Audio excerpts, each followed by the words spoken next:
Leeds United fans might have thought that news was about to slow down a little bit, considering the club have agreed a deal for Tariq Muharemovic, he's apparently set to be flying into the country later on today. Watch out for my streams, I'm going to do a jet watching thing, but there is a little bit of news that has taken place that has maybe thrown that one a little bit wobbly, because news doesn't stop at Leeds United, news just continues and continues and continues, and a little bit of news surrounding Lucas Perri's exit from the club has come out right about now.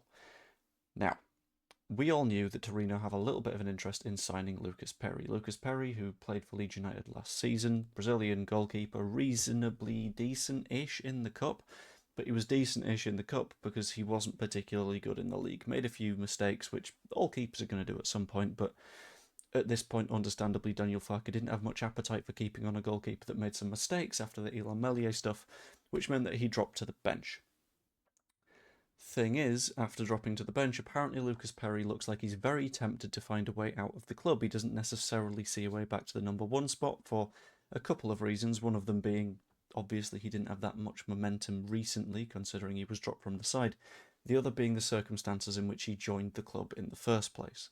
Effectively, Daniel Farke had a number one target, the 49ers had a number one target, Leon's financial issues came through, and Lucas Perri was just sitting there as a goalkeeper waiting to be plucked by a club that needed someone to be a fairly successful number one. Leeds United plucked him up. Turns out he wasn't as successful as we necessarily wanted, but that looks like it is something that Torino are going to want to make the most of, with Torino having made a loan approach to sign Lucas Perri from Leeds United. The speed at which this has gained momentum sort of tells me that the departure is effectively set to happen. It screams out that Perri isn't necessarily happy at Leeds United. Leeds United are happy enough to move on, and it's gained a little bit more speed to the point that Gianluca Di Marzio has released a fairly significant update on the situation. He states that Torino 1906, being, well, Torino, that's the Twitter handle that I read for some reason. It's about midnight. I've got to do my best here. Continue to push for Lucas Perri from Leeds. However, before letting him go, the English club must find a replacement. This looks like we are doing the common sense thing, right? And a lot of people were a little bit spooked, basically saying, well, we've got no goalkeepers going into pre-season, which I understand the take. I understand the idea that we currently don't have any goalkeepers or all this kind of stuff, and the goalkeeping situation is all over the shop. But in reality, we've got two senior goalkeepers at the club right now, which is effectively what a lot of clubs have. Just the issue is it's Lucas Perri, who is relatively out of favour, and it's Alex Cairns, who, if we're going to be completely honest with ourselves, isn't going to play a minute of football at Leeds United in this stint of his career unless it's in a cup match or something along those lines. The fact that we are looking for a replacement is something that just makes a hell of a lot of sense, and it also says that we are more than happy for Lucas Perri to go. We just need to backfill that position before he naps off. And we have multiple different options for that position, some of whom are playing in Italy right now, as is linked with the Torino thing. You see, sometimes these things go in nice circles. If I remember right, Vanja Milinkovic-Savic last season also played for Torino before he made his move to Napoli. That information might be wrong, and I'm sure Andrea is sitting in the comments tearing his hair out. But that's a sort of thought on what happened with that one. But the fact of the matter is we need a new goalkeeper, and the general sort of look at the situation is sort of fascinating because there's multiple options that we've been looking at. Had a little bit of conversation around James Trafford with various people saying that we need to go all in on him and throw him a bunch of cash and make sure it's a long contract and we'll make him the core of our team for the foreseeable future. Personally, I've got a couple of little concerns around that one because he feels like the sort of player that has very, very, very high ambitions, and playing week in, week out might not necessarily be enough for him. He might want to play at a specific level, such as the Champions League, which we, at this point, can't realistically offer him. In addition to that, he would be a very, very expensive player. You're looking at roughly the amount of money that we spent on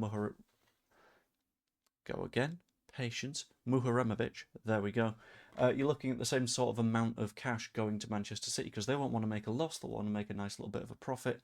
They might want to include something like a buyback clause in there, a sell-on clause. Dealing with the City is always a little bit difficult, and especially when it's a player that might not necessarily want to leave permanently. And signing him on loan isn't a good idea because we'll be in exactly the same situation this time next season. Next up on the list, you have Zion Suzuki, who has a hell of a lot of interest from a hell of a lot of different places, a lot of those places having European football, and that makes it incredibly difficult for us. Now, apparently, Aston Villa aren't looking to sell Emi Martinez anymore, which is positive for us. It means that the door is a little bit more open. It takes out a contender from the field, but Newcastle are also now reportedly looking at that situation and having a little bit of a sniff around and going, well, we could do with the goalkeeper. Nick Pope might be on the way out, but that's not necessarily a goalkeeper that we want. He's not that great with his feet, so Suzuki is obviously, of the two of them, the option that we would go for. We wouldn't want Newcastle's cast off when we're looking for the player that Newcastle are looking to sign right now.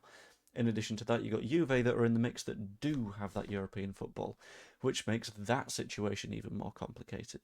Beyond that, you've got the sort of lesser mentioned goalkeepers. You've got Zetterström at Derby, who is a fairly good goalkeeper that plays for Sweden, but isn't the most sort of big name, and he's not played on the biggest possible stages, and it's one of those where, yes, he's young and yes, he's promising, but what if the big lights get a little bit too much for him? In addition to that, you've got a similar situation with Kane van Uvelen, who was playing at Volendam last season, is potentially looking for a move because he was one of the most impressive goalkeepers in the Eredivisie last season.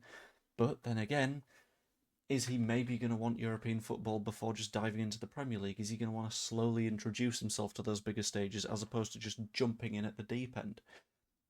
Again, young goalkeepers can be very promising, but they can be risks, as we've seen with Illan Meslier. And then you've got the older end of players. So if you're looking to replace a Caldalo, do you look for someone like a Jason Steele? 35, I've heard reports that we are potentially close to a deal on him, but then again, you don't really know because there's reports flying around about various players all the time, which makes things complicated. He's used to a backup role, but then again, do we necessarily just want a backup role because we've got Alex Cairns? The whole thing is a very sticky situation to be in. And if we make the mistakes here, and I'm going to go with a sticky wicket, and if the ball comes a little bit dodgy, takes a little bit of a spin off some crack in the dirt, then you could be stumped. Hopefully, Leeds are able to hit this position for 6, but there is every chance that we edge it to the slips and end up caught out. Ideally, the goalkeeper is a position that we get sorted because that is a position that, on the face of it, can cost you a lot of points and can gain you a lot of points. And it would be nice if, for once in a while, Leeds United fall on the gained points rather than the lost points side of that goalkeeping coin. Hopefully, that's the dream. It'd be nice, but again, it's an optimistic one. That isn't always going to happen, but you can dream. I'm going to keep on saying it. Ultimately, the goalkeeper is a very important position. Hopefully, it's not one that we skimp out on and we're intelligent with. I don't mind us not spending a ton of money as long as the player that we get is decent enough for our needs, and it isn't just one of those positions that we are like, that's fine, the goalkeeper can be weak and we'll just invest everywhere else, because that feels like a risk, and I don't like taking risks in positions where I enjoy goalkeeping. I'm a goalkeeper, but hopefully we get this all right. Anyway, I'm going to leave it there. It was relatively rambly after the main bit of the Lucas Perri news, but you know what? I did my best. Join me for the fly-along stream later. It'll be absolutely wonderful. It'll be before the England match too, so hopefully it gets a little bit of momentum going through the evening and we can look forward to that and all the fun stuff. And yeah, like, subscribe, become a member, etc. Hope you enjoyed. I will see you all later. Toodaloo.